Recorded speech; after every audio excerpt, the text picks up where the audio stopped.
السلام علیکم ورحمۃ اللہ وبرکاتہ۔ صحابی رسول حضرت عتبہ بن غزوان رضی اللہ تعالی عنہ نے ایک فکر انگیز خطبہ دیا اور اللہ تعالیٰ کی حمد و ثنا کے بعد فرمایا، اما بعد، دنیا نے اپنے ختم ہونے کی خبر دے دی ہے اور اس میں سے کچھ بھی باقی نہیں رہا سوائے اس کے کہ جس طرح ایک برتن میں کچھ بچا ہوا پانی باقی رہ جاتا ہے جسے اس کا پینے والا چھوڑ دیتا ہے۔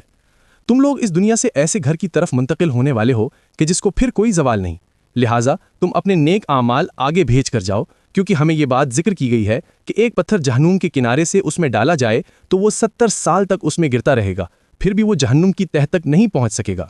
اللہ کی قسم، جہنم کو بھر دیا جائے گا۔ اور ہم سے یہ بات بھی ذکر کی گئی ہے کہ جنت کے ایک کنارے سے دوسرے کنارے تک 40 سال کی مسافت ہے، اور جنت پر ایک ایسا دن آئے گا کہ وہ لوگوں کے رش کی وجہ سے بھری ہوئی ہوگی۔ اور تم نے مجھے دیکھا ہوگا کہ میں ان ساتوں میں سے ساتواں ہوں جو رسول اللہ صلی اللہ علیہ وآلہ وسلم کے ساتھ تھے۔ ہمارا کھانا سوائے درختوں کے پتوں کے اور کچھ نہ تھا، یہاں تک کہ ہماری بانچھیں زخمی ہو گئیں۔